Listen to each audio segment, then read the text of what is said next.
Olá! Neste vídeo estaremos falando sobre como aumentar a sua nota e pontuar alto no exame IELTS Writing Task 1 Academic. Mas antes de nós sabermos como pontuarmos alto, precisamos saber como que o exame em si é pontuado. E aí, tendo em vista os critérios de pontuação, vamos quebrá-los e definir como pontuar alto em cada um deles para que, no final, a sua nota geral seja alta. Então, vamos lá. Vamos vir aqui ao nosso quadro. Perfeito. Ótimo. Então, temos aqui sendo especificado pontuação IELTS. 1. Fazer o que o tema pede. Esta é a primeira coisa que temos que fazer quando estamos falando de pontuar alto no exame IELTS Task 1 Academic. E de forma mais precisa, quando nós falamos de pontuação alta neste quesito, nós estamos aqui dizendo duas coisas.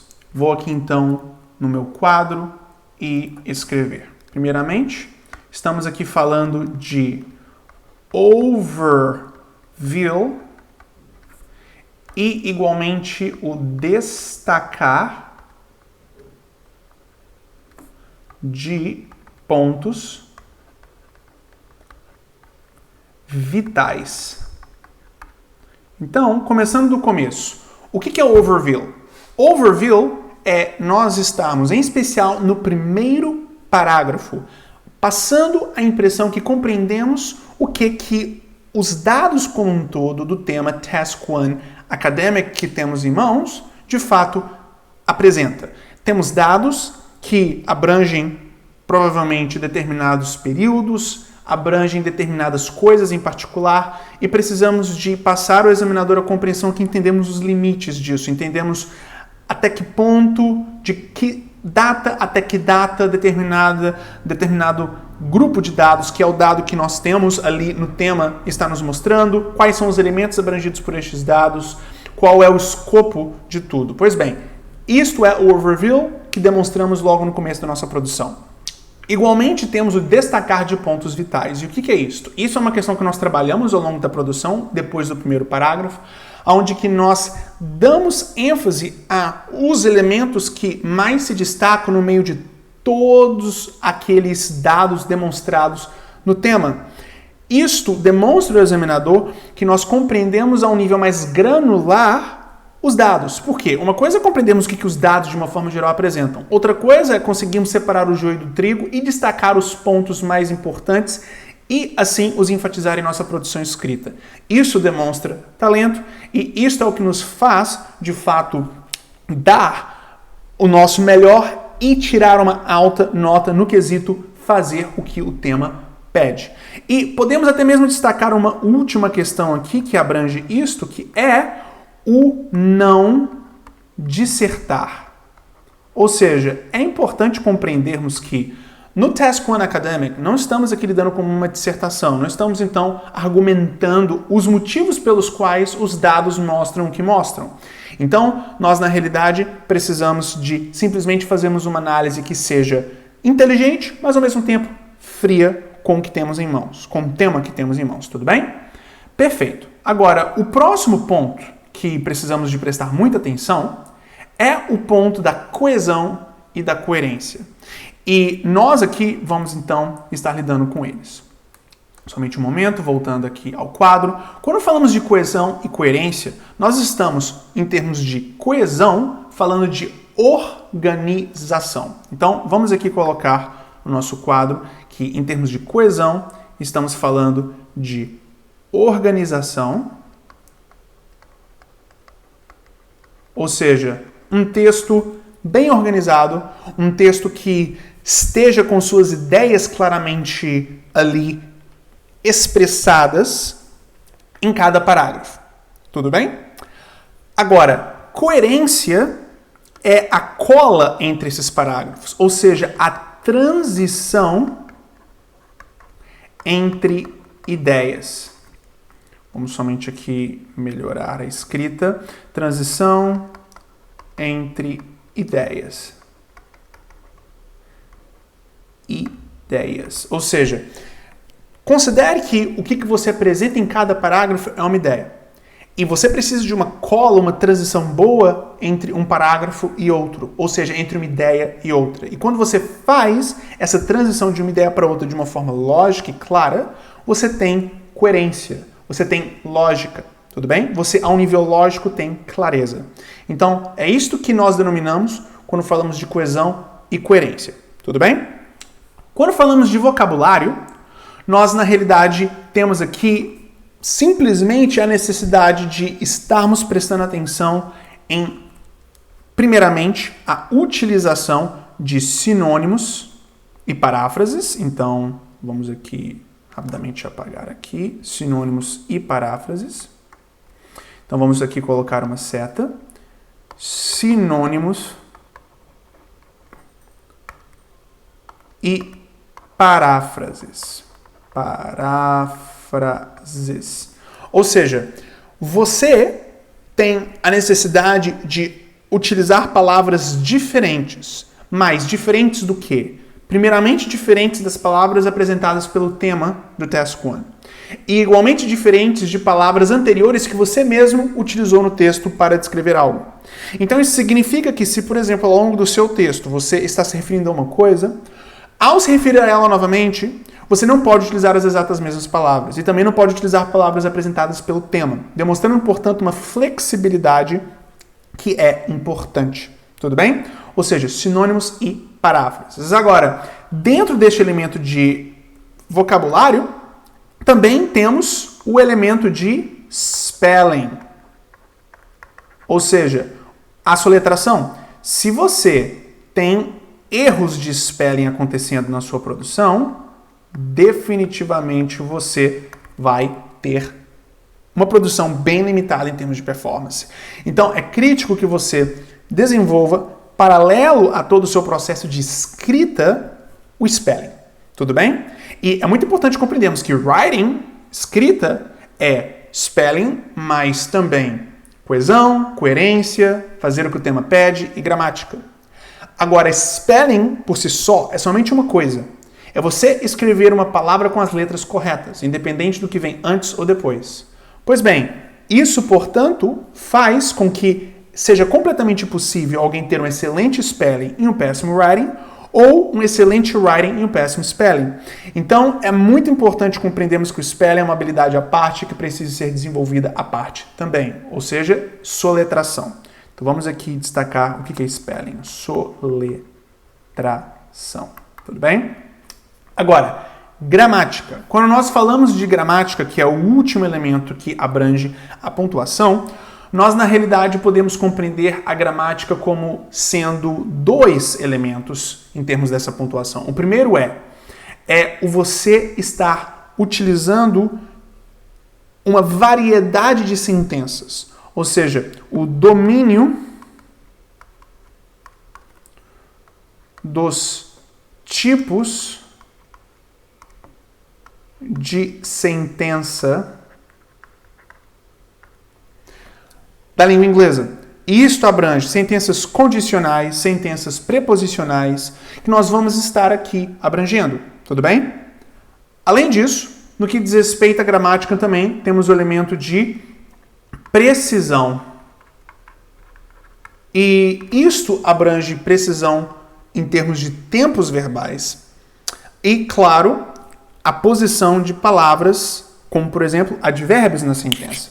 Às vezes podemos ter advérbios em lugares errados e isto faz nós perdermos pontos. Mas o principal elemento é que você tem os erros envolvendo conjugação verbal, tendo em vista o tempo verbal que temos sendo expressados por nós em nossa produção, estando imprecisos. E isto faz com que percamos também muitos pontos. Tudo bem?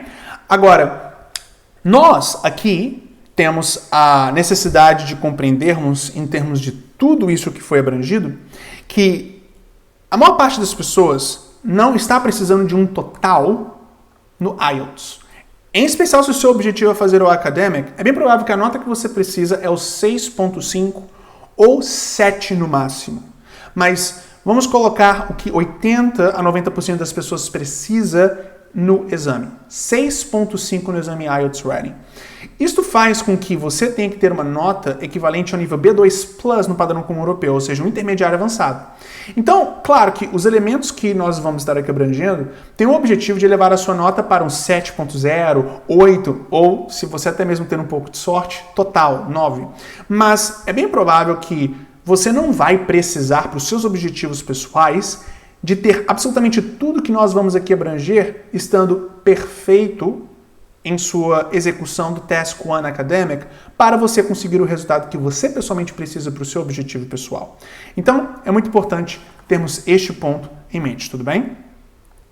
Perfeito. Agora então que lidamos com quais são os 4 principais elementos de pontuação no exame IELTS Task 1 Academic, precisamos de ter uma visão geral de como termos uma melhor performance em todos eles. Então, indo aqui novamente ao nosso quadro, nós aqui temos os 5 elementos gerais que nós precisamos de prestar atenção para termos uma performance geral alta. E aqui eu vou estar aqui colocando que estes são os pontos gerais, ou seja, geral, porque nós aqui vamos estar entrando mais a fundo para cada um daqueles elementos que anteriormente mencionamos, tudo bem?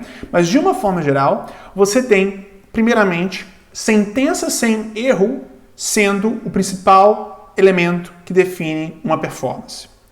Ou seja, suas sentenças estão livres de erros de gramática, de spelling, ou seja, soletração, e igualmente de semântica, ou seja, sentido. Quanto mais livres disto, mesmo se estruturalmente a sua produção não esteja perfeita como um todo, você tem esses elementos já valendo muito em sua pontuação. Igualmente, gramática precisa, não é? Ou seja, é aquela questão das sentenças estruturadas ao nível gramatical também, corretamente, a conjugação verbal sendo utilizada de forma apropriada. Se nós estamos nos referindo ao passado, nós utilizamos o passado de forma perfeita. Se estamos nos referindo ao futuro, nós utilizamos o futuro de forma perfeita. Ou se não estamos indicando se estamos nos referindo, se, por exemplo, as informações ali apresentadas no tema não estão se referindo ao passado ou ao presente, nós podemos simplesmente nos comunicar no presente. Mais uma vez, desculpa. Se o tema não está indicando passado ou futuro, nós podemos naturalmente ali nos comunicar no presente. Tudo bem? E, claro, de forma precisa. Caso contrário, também perdemos ponto por conta disso. Igualmente a questão de descrição precisa. E este ponto de descrição eu gostaria de ser visual. O que ocorre às vezes é que, por exemplo, você tem a necessidade de estar descrevendo a dinâmica que um determinado gráfico tem, por exemplo, não é? E você então tem, por exemplo, isso daqui, você tem uma coluna, aí depois você tem uma outra coluna, e aí depois você tem uma outra coluna, e depois ela vai simplesmente diminuindo ao longo do tempo, não é? Vamos então fazer assim. E aí você percebe que a tendência, ela é, primeiramente, subindo e depois desceu. E continuou descendo. Tudo bem? O que muito frequentemente as pessoas fazem ao descrever este movimento de um gráfico, ao descrever os dados, é dizendo que isso daqui é um fluctuation, ou seja, uma flutuação. Mas fluctuation ou flutuação não é isto. Uma flutuação é isto, para cima, para baixo, para cima e para baixo. Isso é subida e descida. Então, it went up and then it went down. Ou seja, primeiro foi para cima e depois para baixo. Não fluctuated. Caso você utilize fluctuated para descrever um movimento como este aqui, você está tendo uma descrição imprecisa dos dados. Portanto, você perde pontos. Muito importante termos isso em mente, tudo bem?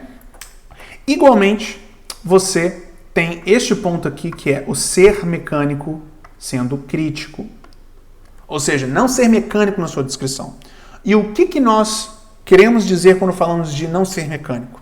É nós não simplesmente reportarmos de uma forma seca e sem ali conclusões implícitas retiradas dos dados o que está sendo mostrado no tema. Se eu simplesmente, então, por exemplo, tenho um gráfico como este, e aí você tem aqui 27, você tem, somente um momento, por favor, voltando aqui, um momento.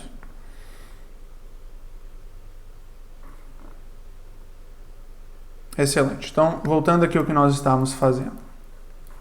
Se você tem aqui 27, depois 29,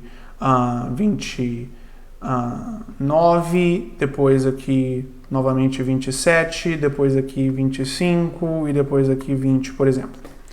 E aí você escreve, aqui houve 27, depois aqui houve 29, depois aqui houve 27 novamente, depois aqui houve 25 e depois aqui houve 20, você simplesmente está descrevendo de uma forma muito seca e, portanto, mecânica o que está acontecendo. E alguém não precisaria da sua análise para perceber isso.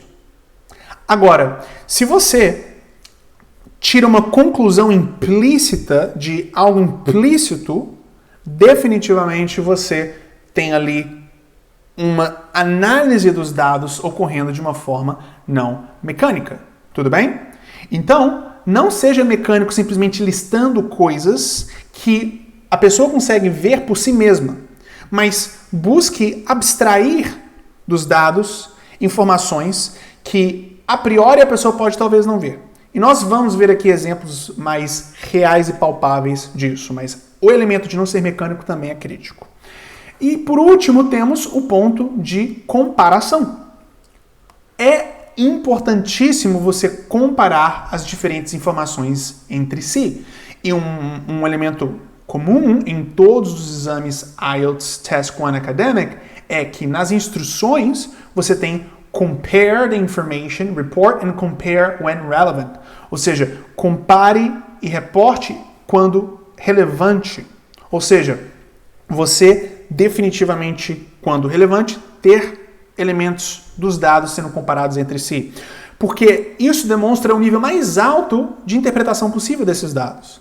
Você não somente conseguiu compreender o que eles como um todo falam, e também não somente conseguiu compreender o que eles individualmente falam, mas consegue compreender agora como que eles se cruzam entre si. Portanto, tendo a comparação acontecendo. E isto é o nível mais profundo de análise que você pode fazer. Tudo bem?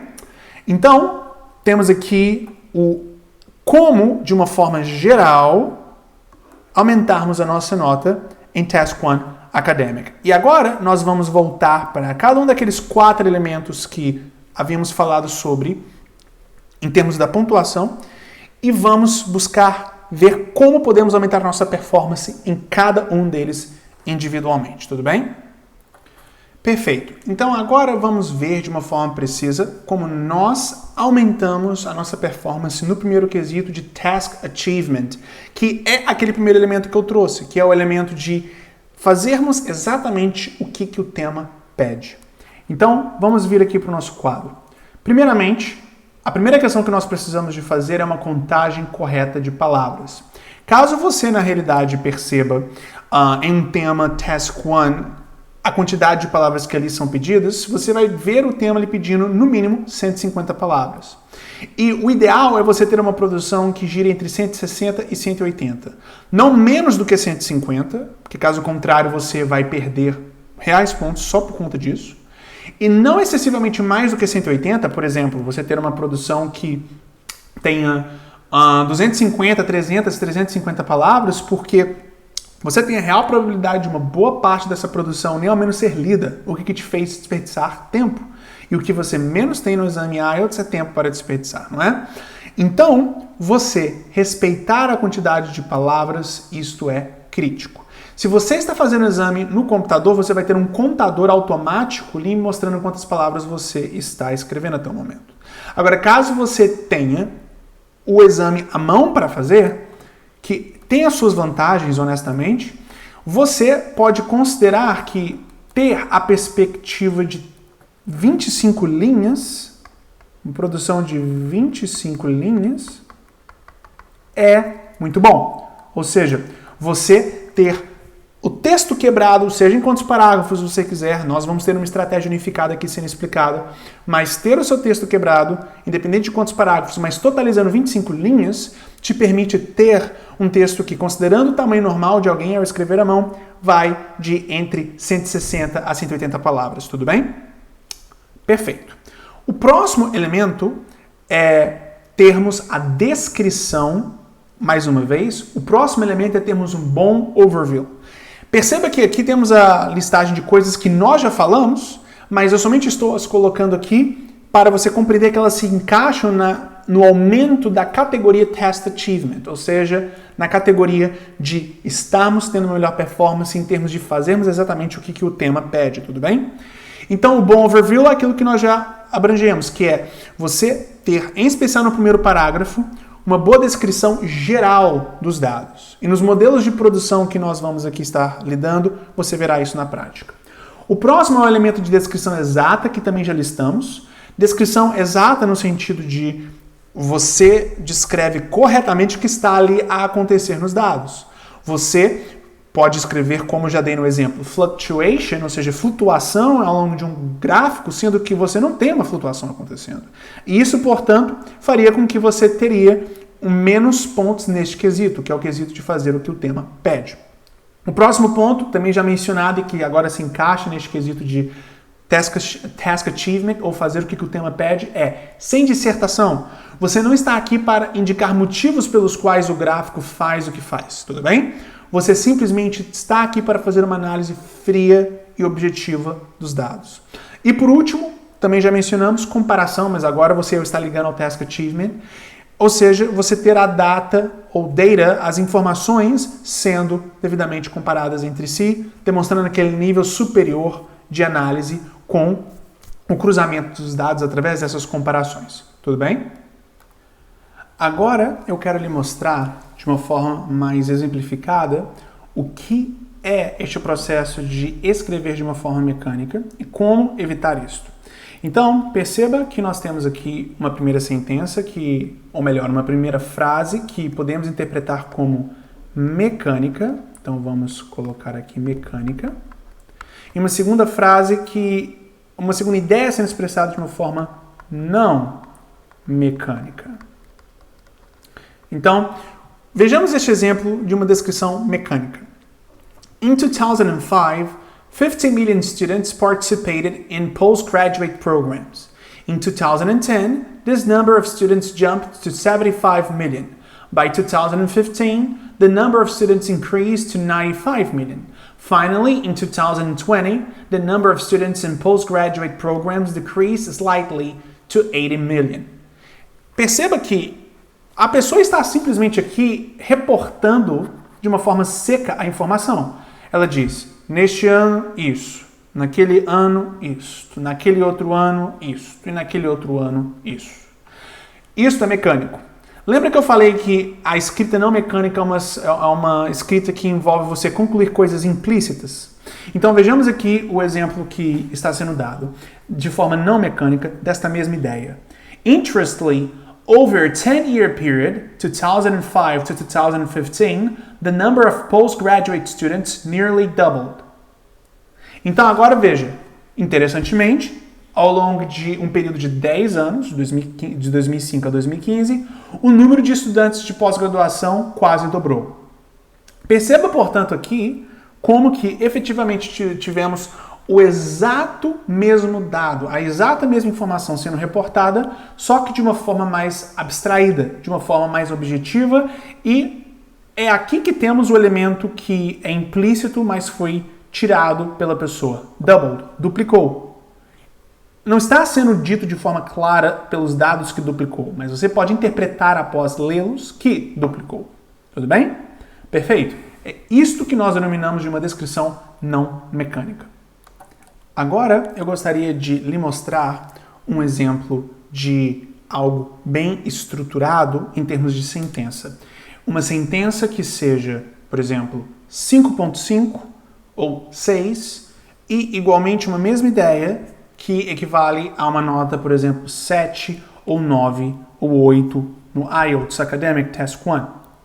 Primeiramente, nós temos aqui em nosso quadro esta primeira sentença, vamos denominá-la de uma sentença 5.0, 5.5.